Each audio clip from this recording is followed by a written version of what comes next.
సింగరేణిలో ప్రస్తుతం general assistant బదిలీ వర్కర్లుగా పనిచేస్తున్న మహిళలకు ఓపెన్ కాస్ట్ గనుల్లో భారీ యంత్రాలపై ఆపరేటర్లుగా పనిచేసేందుకు ఎంపిక కోసం యాజమాన్యం దరఖాస్తుని ఆహ్వానిస్తోంది. మైనింగ్ రంగంలో మహిళల సాధికారత, సమాన అవకాశాలు, మానవ వనరుల సమర్థ వినియోగంలో భాగంగా సీఎండీ బలరాం ఆలోచనల మేరకు సింగరేణి ఆ నిర్ణయం తీసుకుంది. ఈ మేరకు అన్ని గనులు, డిపార్ట్మెంట్లకు యాజమాన్యం సర్క్యులర్ విడుదల చేసింది. ఓపెన్ కాస్ట్ గనుల్లో మహిళలకు భారీ యంత్రాలపై ఆపరేటర్లుగా పనిచేసే అవకాశం ఇవ్వడం సింగరేణి చరిత్రలో ఇదే తొలిసారి. ప్రస్తుతం జనరల్ అసిస్టెంట్ లేదా బదిలీ వర్కర్గా పనిచేస్తున్న 35 ఏళ్లలో ఉండి కనీసం 7వ తరగతి పాసైన మహిళా అభ్యర్థులు దరఖాస్తు చేసుకోవచ్చని యాజమాన్యం పేర్కొంది.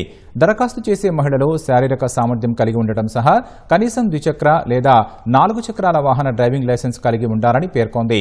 ఆగస్టు 2024 కంటే ముందు డ్రైవింగ్ లైసెన్స్ పొంది ఉన్నవారికి ప్రాధాన్యం ఇస్తామని యాజమాన్యం పేర్కొంది.